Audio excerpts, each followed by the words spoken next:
Hey everyone, it's Sleepy Reader, aka Damien, and this is part three of our Hugo nominee discussion with my fantastic guest, the Garage Geek, aka David, or Dave. Do you prefer Dave? I don't care.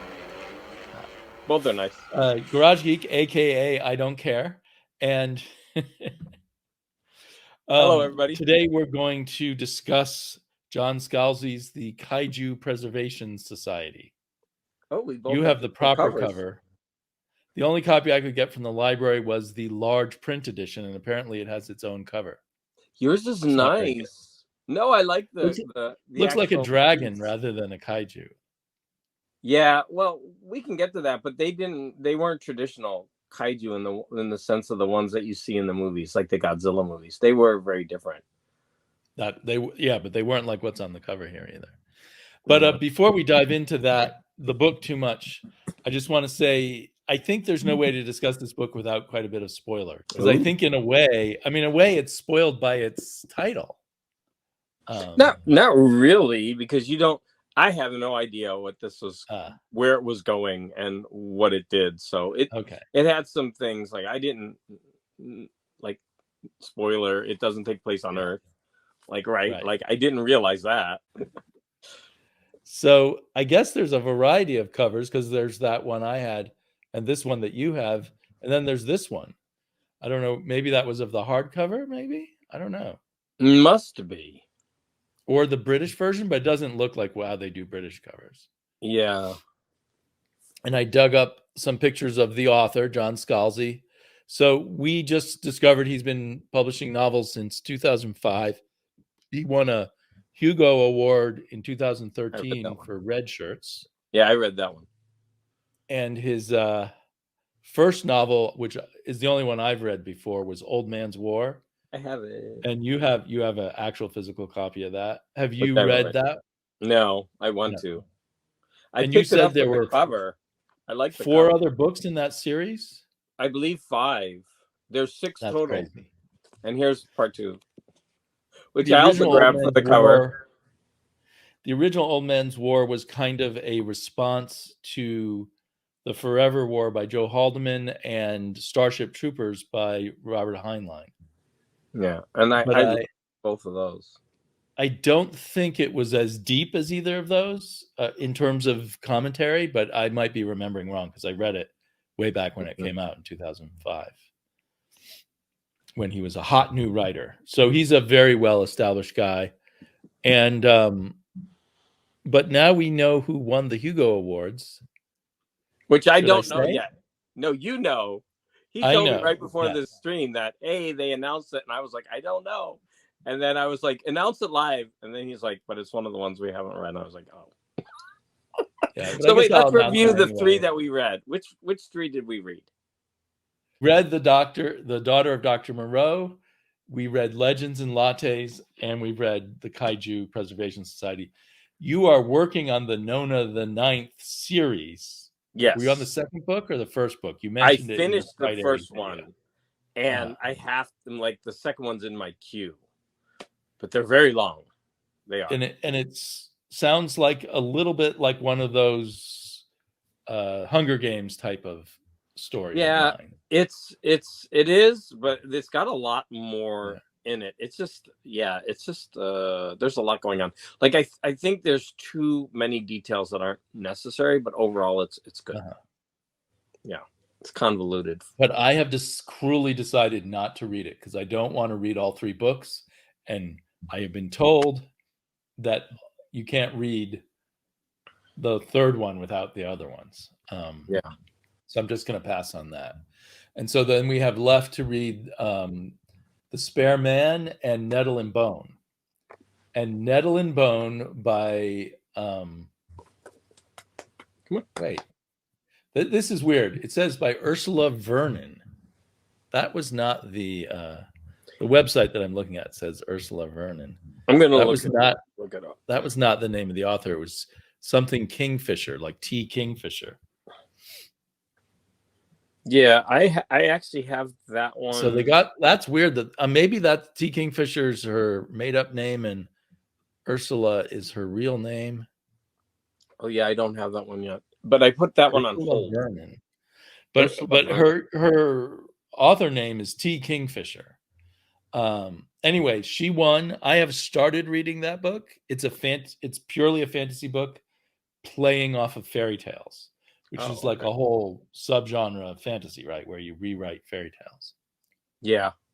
But it's also just a subgenre of literature in general, because there have been so many books recently that have either rewritten or delved more deeply into like the myths and the what do you call? That's a good point. Fables, Trojan and Achilles and all that stuff. Achilles and stuff comes from mythology, I suppose. Yeah, and right. A lot of those books have been very good. This is more, I don't know, I haven't figured out which fairy tale it's based on. It might be Cinderella, or it might be another one like that. Yeah, I'm waiting to get it, so no spoilers yet. Hopefully we can talk about that one. Even though, but it's the winner, so we definitely have to talk about that one. Yeah, and decide if we would agree. So I just looked for, these are nice looking covers. He feels like a hard science fiction writer. Yeah, they're so which is nice to have a hard science fiction writer in the mix. So I guess I'll do a quick, the reason why I thought this had spoilers was because the first few chapters, it's like a mystery what his job is going to be. Yeah. What is the KPS? He doesn't know, but he's accepted a job with them. But of course, we already know. So the first big reveal of the book, where he arrives on the alternate Earth where the Kaiju are, is no surprise to us readers because of both the title of the book and the blurb on the back. I don't read the backs of books. Oh, well, you're smart. Yeah, no, it was a surprise to me totally. So I didn't know it was on an alternate Earth. And so that was, that was good for me. So it was ruined for you. So I was stupid to read the blurb, I guess. Yeah, I don't do that. Big mistake. I try not to watch trailers for movies either, because they ruin them too much. So the basic 1,000-foot view of it is, there's this guy who needs a job, who was fired from his high-tech startup job, and he ends up, an old college friend of his who he's been delivering food to ends up offering him a job at this secret thing called the KPS.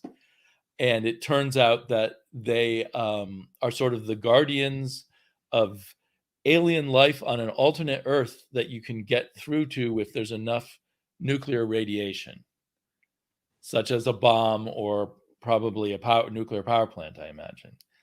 And and on the other side, Earth has evolved in a different way, and there are giant monstrous creatures that they call kaiju. And I guess they're there to study them scientifically, but keep it secret from the rest of the world. But the governments all around the world are part of the secret. And that's why they don't do nuclear bomb tests underground and all of that anymore. And then and so our hero is just there as kind of a schlub who does menial labor, but almost everyone else is a young but very advanced scientist with a PhD in various subjects. Yeah, so this is more to add as part of the overview. No, what I'm going to say is that that's kind of an interesting trope that they'll use. Like, they'll use someone who doesn't know anything to kind of introduce this whole like world to us. And since I didn't know anything about it, I was along for the ride. And I do want to say that I thought that John Scalzi was very good at writing this millennial dialogue. That these, the way they talk to each other, it seemed realistic to me. The cutthroat of the business, which is actually, I just watched a movie last night that's based on this. It's like that's becoming a trope, right, of these, startup companies and the way they treat their workers and, all that kind of stuff. And another interesting detail to me was our hero was someone who dropped out of his PhD program where he was writing a thesis on science fiction. I don't know if it says specifically what science fiction. So that makes the hero even more like the science fiction writer, and he can make all these references to science fiction books and science fiction movies and that sort of thing. Oh, in fact, he kept referencing one book that I'd never read before. Snow Crash. Yes, and I haven't by read that Neil one. Stephenson. Yeah, I kind of wanted to most hardcore, the inner core who might vote for the Hugo Awards and stuff, those kind of people probably have all read Snow Crash. Yeah.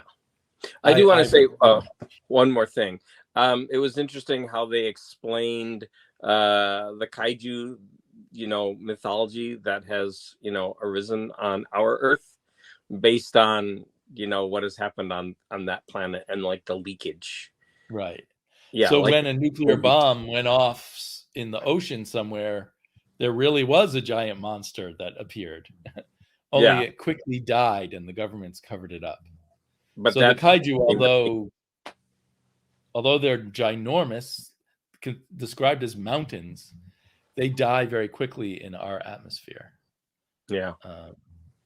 And also he did some kind of like pseudoscience. I love all this stuff where each creature was its own ecosystem, and without that ecosystem, it would build up all these creatures that lived on it and were parasites, but also added to the system and helped with, so all of that stuff I thought was really interesting. And of course, when it entered the new environment, those creatures couldn't survive, and that would lead to I thought it was pretty cool. But yeah, I thought he did a really good job on the hard science where you create a different environment, but then kind of logically describe how these giant monsters could be possible and how they would work because they are like ecosystems. You couldn't really, and they have kind of biological nuclear generators inside of them, all to sort of explain how they could be so gigantic and survive, because gravity fights against you being a giant monster.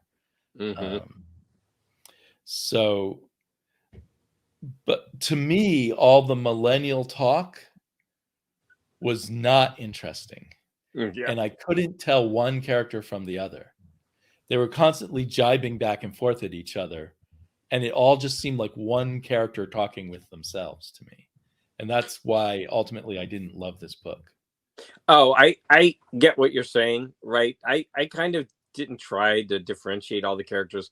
I was talking about the introductory scene where he goes into the office and he's like, "Oh, I'm going to get this promotion." He's all smug, and then the guy behind the desk is like, and they're bantering back and forth, and like as a reader, I kind of knew where this was going because you just knew his smug attitude was, he's going for a downfall, right? But I really enjoyed that scene a lot. The moment he said, "Oh yeah, I'm sure to get a big raise," I knew and so I kind of enjoyed that scene a lot, and it was a good way to kind of like set this up. Yeah, I mean, that wasn't it. You could sort of see that coming. It was once we joined the group of 20-something scientists, I guess, I got really first, like I said, I just couldn't tell them apart.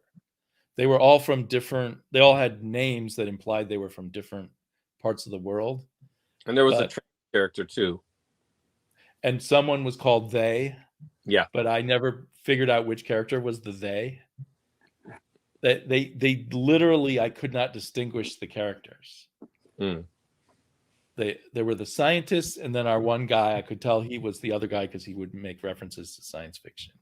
And there was a lot of dialogue. I get, a lot of that kind of dialogue with lots of short little sentences back and forth.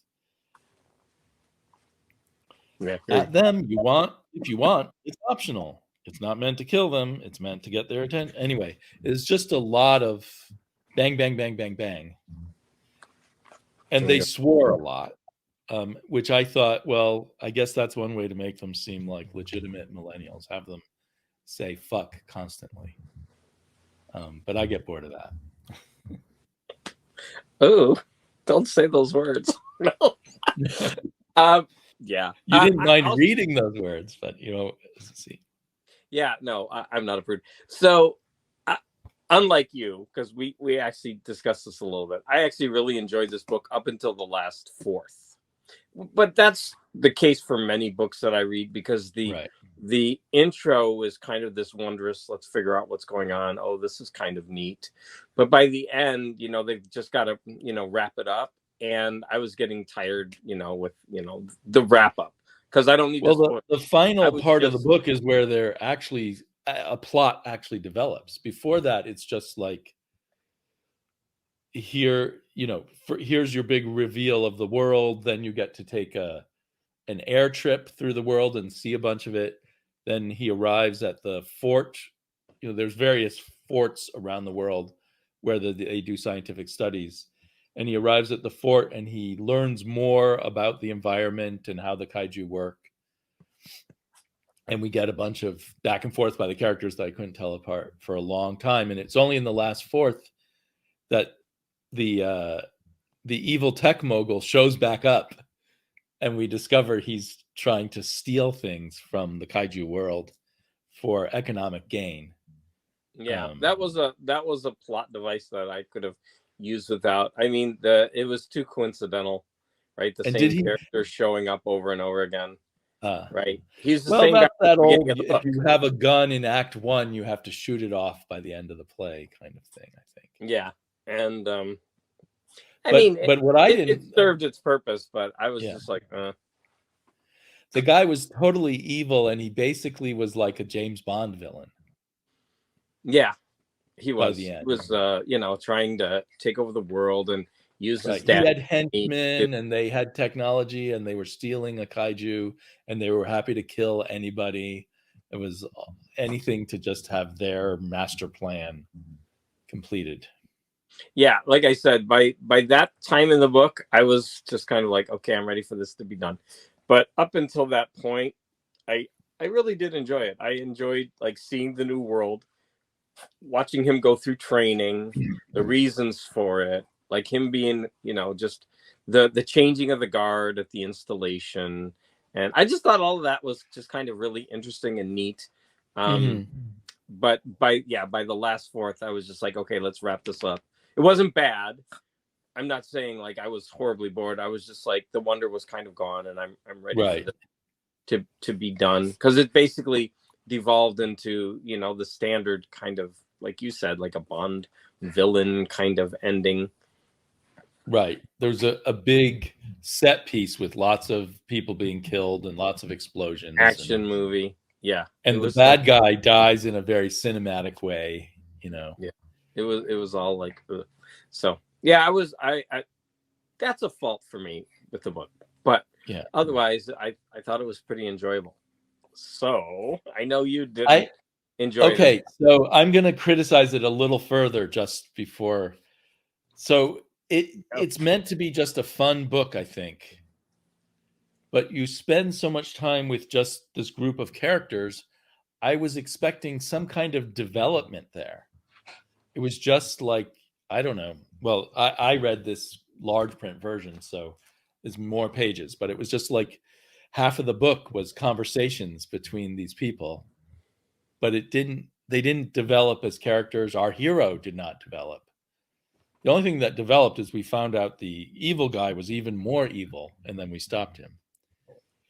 So I feel like it was a very flat experience. I didn't contradict. The other flaw is in me and my expectations, right? I'm always craving a better kaiju movie than actually exists, or a better kaiju comic book. They called these creatures kaiju. If this wasn't called kaiju, I would have not come in with the expectations of the giant monsters being kind of fun and comic booky and shooting beams at each other and big kaiju fights and stuff. So it was really more a hard science fiction book about strange biology.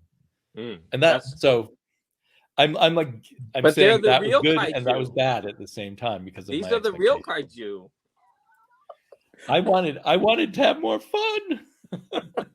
So, I don't think I really contradicted you about the characters not being, easily identifiable, but I actually didn't really have that problem. I mean, sometimes I'd be like, who's talking? But it wasn't like I couldn't differentiate there, because there's 4 main characters, plus there's like a helicopter flyer, and then there's the boss. So there's basically, like, besides the evil guy, there's like 7 characters total. And I think I was able to differentiate. But isn't there a main group of 4 scientists, and they all seemed identical to me? Oh yeah. So I was able to separate them because there was one who had a very Indian name, and then there was the one who was the trans character, and then there was one other one which I can't, like, we both took a break from this book because we both went on like a little vacation, so it's not exactly fresh. It's been a while, so it's hard to remember names. Yeah, but I really didn't have that much trouble differentiating them. There was Niamh, Niamh. I think that was the trans character. I think there was Karangi and Aparna. I never knew which one was the trans character. I wasn't even sure if they were trans. They could have just, like, my sister has friends who insist on me calling them. They're not really trans. They're just gender. They don't want to be identified by a gender. But did it say early in the book that the person was trans? No, I just see that's probably my badness, because I just said that. And I guess being an old guy who doesn't understand trans, I figured if you're trans, you actually would be called the gender you want, that you've transferred to. No, that's not the case. A lot of people just they choose the they pronoun. So they get to choose the pronoun that they want. He, she, they. If they're fluid, so it doesn't really make you trans necessarily to be called they. Yeah. Ooh. Anyway, that's an unimportant detail. Shaky territory. We need to cut this out because they're gonna get us for this one. But anyway, who's gonna get us? Is there a the YouTube assassination audience squad out there? Someone is gonna. One of our audience is gonna be like, oh my God, you have to look at these 2 old white guys talking about trans, and they're gonna send them, and that's when it'll happen, because it'll be like shot out to everybody. So yeah, I don't know, but whatever. Like, but the real point is, that's the problem. One of these characters was called a they. I didn't really know what that meant about them. And the thing is, it was never into the characters. It was just put out there, which was kind of interesting, right? There was no like theory behind it, or it was never like, oh, and this character wants to be called they. Like, they didn't announce it in a meeting or anything. It was just part of it, which was fresh, because then we didn't have to go through all of that, right? We had to go, oh, this character's either trans or fluid gender, however you want to put it, which I thought was kind of neat. Like, the kaiju seemed to be male and female, even though they were such alien creatures. Yeah, they were, and in fact, that's not important. I just liking picking on this book, because somehow wasn't there one creature? I remember there being an asexual creature. I think one of them, or some of them, some of the like. Okay. Yeah, I can't remember some of the, like, because they were using kaiju pheromones to attract this male to a female so that she could get impregnated and have her eggs. So I don't know. Can you hear my dog like lapping up water? Just barely. Okay, good. I mean, not good, but anyways. Could you mic the dog so we could hear it better?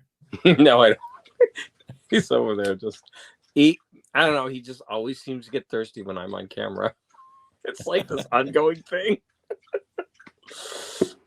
So I think you enjoyed this quite a bit more than me, although you did not like the ending.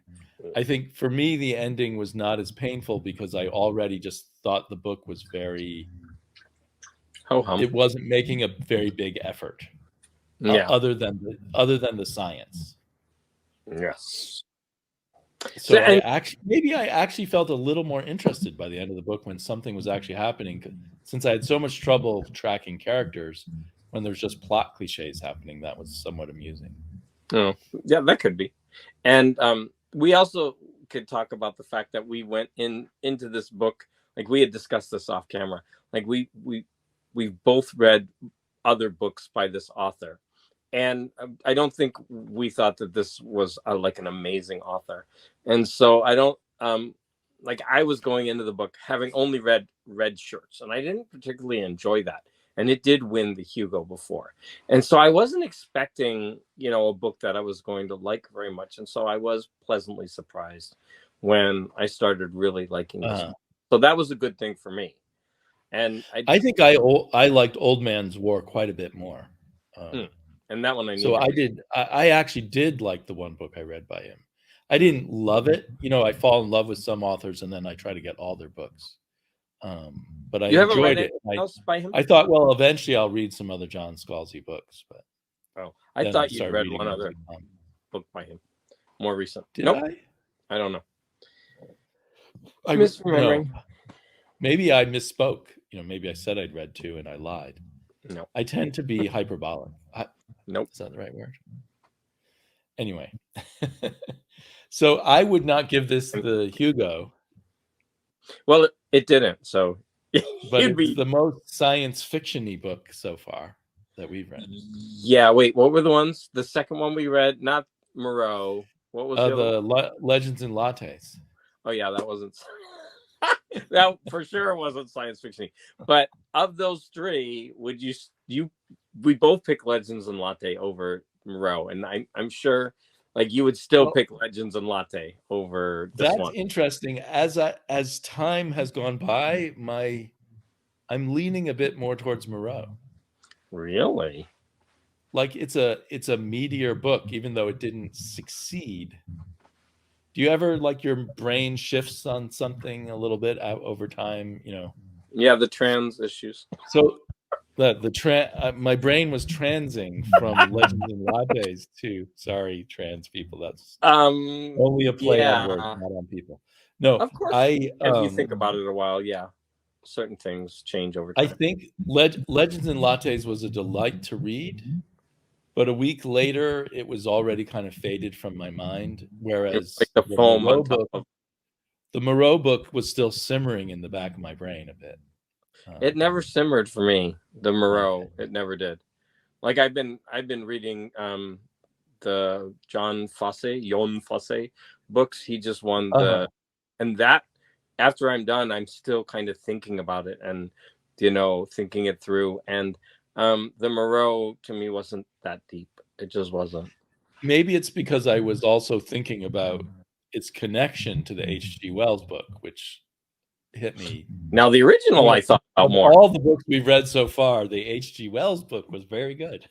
Yeah, I mean that one is the one that I thought about more, just because it had some horrific situations that made you kind of think, ooh, like it really asked big questions about what makes things human and what science should do and not do and that kind of thing. Yeah. Definitely. I mean, those are cliches, I suppose, of science fiction, but it did them well. So you waffled. I got to use that. Who used that a lot? Was that Bush? You waffled, or was that Quayle? You waffled. You went from I can't even remember the damn name of the book. What's the second book we read again? You went from Legends and Lattes back to Moreau, and I'm sticking with my Legends and Lattes of the 3 that we read. So you liked Legends of Lattes a lot more than Kaiju, or a little more? I'm going to say that of the 3, none of them are classics that can stand the test of time. Yeah. Is that a horrible thing to say? Sorry. Like these are books that are just kind of fun, like fun reads to me. Well, and I've heard commenters say that all of the nominees, that it's an unusual set of nominees, and they think it's a post-COVID thing, that people wanted more comfortable, non-threatening books. Huh, that's interesting. I'd never thought of that. And most of these, this one and one of the others that we haven't read yet, I think, this one has an afterword about how it was written during COVID, and I think the Spare Man also has something about that. Yeah, this one did have. So I'm sorry, I don't know if it was you or me, but you kind of froze for a little bit. I don't know if that's going to go through. But you were making the connection that there was some kind of COVID, because there was like COVID. This one my copy had an afterword where he talks about how he wrote it during COVID and how it was a response to that. Let me see. Yeah, there was, but it's mentioned in the book, right? Because one of the reasons he's getting fired is because they're ramping up for COVID and they need to get rid of people. And yeah, the whole adventure takes place during COVID. That's true. Yeah. Oh, and they had a big part about the masks and how it was fake for them because they actually had a vaccine that was a much higher level than the one given to the normal population. That's very annoying, but I suppose probably true. Yeah. So. Okay, so next, shall we read Nettle and Bone or The Spare Man? Well, I don't have The Spare Man. I don't even know if it's available. And I have The Spare Man on hold from the library, so I already have Nettle and Bone, so maybe I'll read that.